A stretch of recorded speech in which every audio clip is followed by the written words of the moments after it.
That's where you and your girlfriend are going, Marissa screams, swinging her bag in Alice's direction. Get out of my school, you nasty bitches! Alex rubs her eyes and they refocus after a few seconds. Her head is screaming out in pain. It's a pain that doesn't match what happened. Alex swears she can feel 2 lumps forming on her head. As Marissa and Alice trade insults, Alex gets to her feet and wobbles as she stands. Her backside feels like it's been hit by a truck, and her head feels like it's made of stone. Trying her best to snap out of her daze, Alex steps forward and takes hold of Alice. Let's go, Alex mumbles vacantly, pulling Alice away. You're not going anywhere, Marissa howls, showing her nails as she tries to scratch down Alex's face like a tiger attacking its prey. Weirdly, Alex is able to read Marissa's movements and, without even thinking about it, strikes at her hand with her own and deflects it away with such force that Marissa spins on the spot before falling on her backside. It's like something out of a cartoon. Marissa spins for a good few seconds thanks to the force of Alex's countering strike. Alex's eyes burst wide open as what just happened feels like a dream, but she takes in the very real image of Marissa crumpled on the floor below her. Awesome, Alexis! Alice cheers out, standing over Marissa. That'll teach you to mess with us, you psycho! Alex doesn't react to her victory. She just looks down at Marissa, and then looks at her hand in confusion. It's like she reacted purely on instinct. But Alice's gloating soon brings her back to the moment. I need to sit down, Alex says to Alice, grabbing her attention. My head hurts. Alice spins on the spot and looks Alex up and down in concern before reaching out to grab her arms to steady her. Let's go inside. Alex just goes with it, and as the other kids around them start laughing at Marissa's misfortune, they make their way inside the school. Alex sits awkwardly on a bench in the corner near her homeroom. Her tailbone is really throbbing hard. Her brain also feels like it's been rattled around inside her head. Want me to get the nurse? Alice asks as a small crowd of other kids gathers around them. That was awesome! One girl laughs, bigging Alex up. You really showed her. Yeah!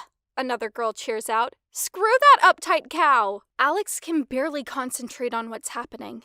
She feels like a mist is descending over her. However, a few seconds later, a person sits beside her and budges up real close. Still a little dazed and confused, Alex has to take a second before realizing it's Luke. Hey, he grins, pushing his glasses up his nose. I saw what happened. Are you okay? Alex looks at him and bashfully smiles before nodding. I think so, she answers. At some point, some of the other kids surrounding them began to gossip as they walked away, leaving just Luke and Alice. Seems showtime is over, as Marissa is obviously too embarrassed to follow them. Alex is sure she hears one of the kids laughing that Marissa ran off to cry to her daddy. Are you sure you don't want the nurse? Alice asks, bending down in front of Alex to look her in the eyes. Alex, like she's a little drunk, shakes her head with a silly smile. I'm okay, she replies honestly before reaching out for Alex. Are you okay? She said nasty things to us, didn't she?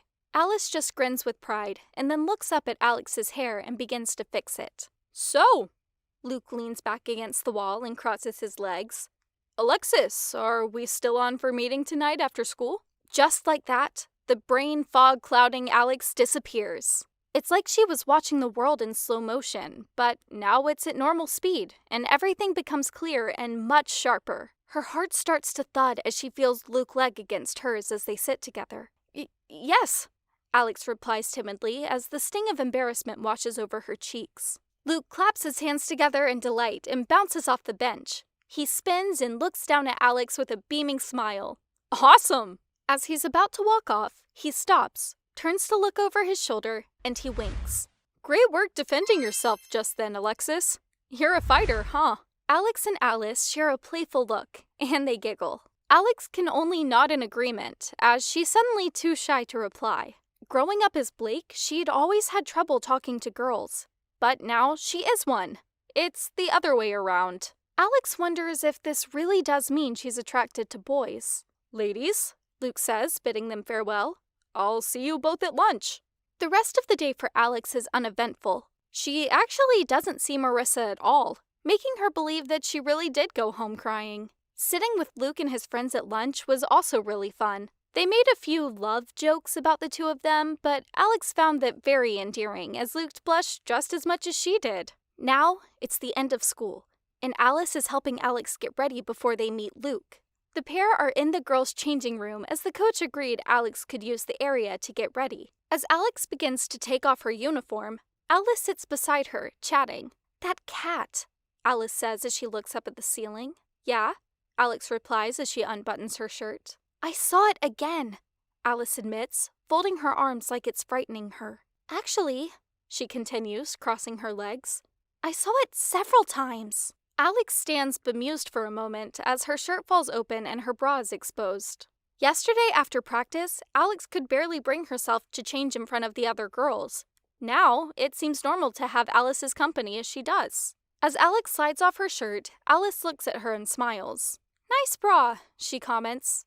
"It does look a little big for you." Alex blushes as she looks at the black bra. She wants to impress Luke, so she swiped it from her mother's drawers when she wasn't looking. It's a date night push-up bra, but Alex is right. It's a little too mature for her. "So, that cat," Alex says, changing the subject. "Are you sure it's the same one?" "Certain," Alice replies in an instant. "It's defo following me. I feel like it wants to talk to me." Alex furrows her brow and gives Alice a silly look before reaching for her top to put it over her head. As Alex swipes hair from under her top, she looks again at Alice. "Do you want me to walk you home? I can cancel this thing with Luke, you know." "Nah." Alice brushes away Alex's kind offer. "I'm cool. I just wanted to get it off my chest. Sorry if I'm being annoying." Alex nods and then begins to shimmy out of her skirt. As it falls to the floor, Alice and Alex share a glance at each other as Alex's choice of underwear is made evident. Alice giggles as she covers her mouth. "Matching," she chuckles. Alex looks around sheepishly. "Yeah, matching," she replies. Snatching at her jeans in a rush to get them on, Alice changes the subject, seeing that Alex is getting all flustered. "How's your head?" she asks. Alex, forcing her legs into the skin-tight jeans, thinks about it for a moment. "Actually, pretty sore," she replies. "My backside hurts too." "Like sharp pain?" Alice asks. "Like you've broken something, maybe?" Buttoning up her jeans, Alex pulls down at the legs to get more comfortable in her mother's clothing. She then looks at Alice to reply. "No, I don't think so," she says, lightly touching her head where it hurts. "It's just kinda sore." Alice rubs her eyes and yawns. "That's good," she says in a tired tone. "Coach would be annoyed if you got injured before the season. You are our star player, after all." Alice then gives Alex a cheeky grin. "I think you're good enough to play for the boys' team, you know?" Alex looks at Alice with a deadpan expression. If only that was true, Blake would still be around. "I wouldn't be," Alex replies frankly, sliding her arms into the cropped jacket she's borrowed from her mom. "Trust me on that one." "I don't know," Alice says as she nods in approval as Alex presents herself in the jacket. "I heard that they are a few players short. Some kid called Blake has gone AWOL or something."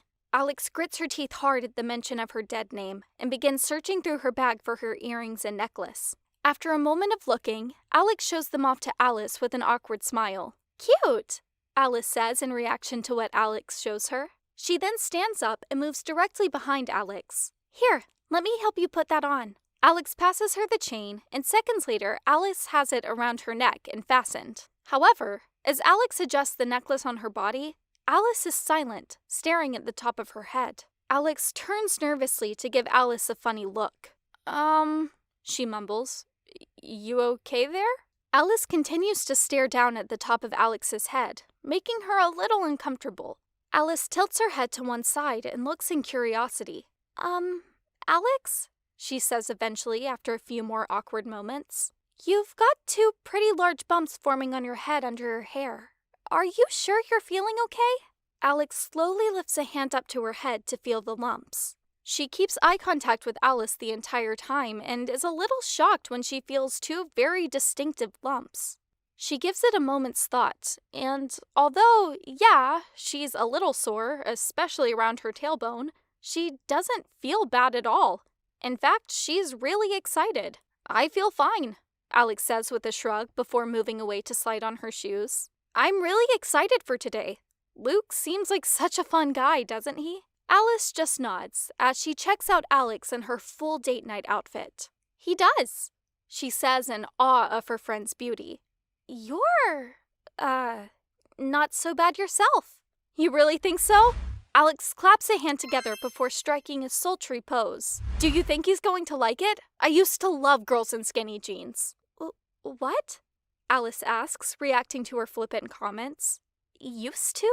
Alex drops a shoulder and gives her a dopey expression. Secretly, she's hoping Alice didn't hear that. Ha ha ha! Alex giggles awkwardly, wafting her hair to give it volume. You know what I mean. Do I? Yeah! Alex replies nervously, turning away as her cheeks blush. She then fumbles with her bag as she tries to pack her uniform away. So, Alex tries to change the conversation. Did you ever get a message back from Leah? No, Alice sighs. But this is going to sound crazy. Alex looks back over her shoulder at her, who's pacing up and down the changing room. Oh? Alex says, waiting for Alice to continue.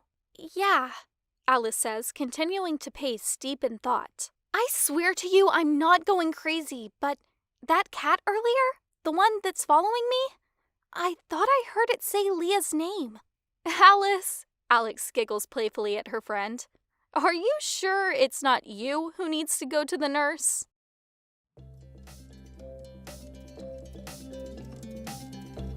Thank you so very much for watching and making it all the way to the very end. If you've enjoyed the content, please consider supporting us on Patreon, where members get early access to all our content.